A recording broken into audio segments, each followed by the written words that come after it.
Perry returned to Tokyo Bay in February 1854, much earlier than he had promised, because he knew Russia, France, and Britain were at Japan's doorsteps already. He outwitted them and arrived before everybody else. This time, he led 10 vessels and 1,600 men, twice as big as the first voyage.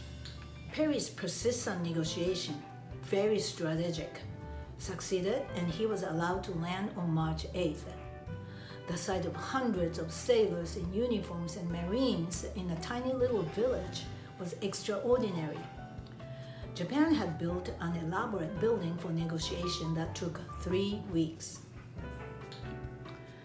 Then at last, the Japanese hillbillies and American barbarians came up to an agreement called Kanagawa Treaty, or U.S.-Japan Treaty of Amity, in other words, the Treaty of Friendship. This includes opening of ports and establishing American consulate and taking care of the shipwrecked sailors. Now it's a party time. You can imagine the excitement of everyone. Perry invited Japanese delegates to his ship and entertained with fancy French cuisine, including the most Japanese favorite fish and tons of whiskey. In return, Japanese invited Americans to the newly built banquet hall for the best Japanese delicacy. They prepared meals for 300 people, costing approximately $5,000 per person in today's money. Delicately served in small plates were fresh oysters, fish, soup, and vegetables. Some Americans felt peculiar about having no meat in the meal. They didn't have much manners in Japanese standard. Uh-oh. The highlight of Perry's gift to Japan was a miniature steam engine, and so many more.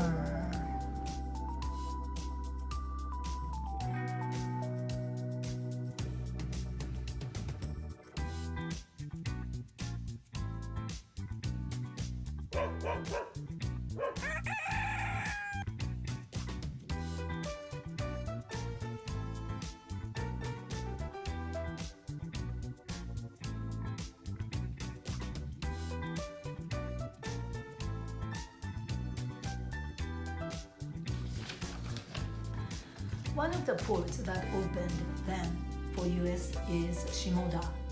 Shimoda and Newport celebrate sister cities for over 80 years.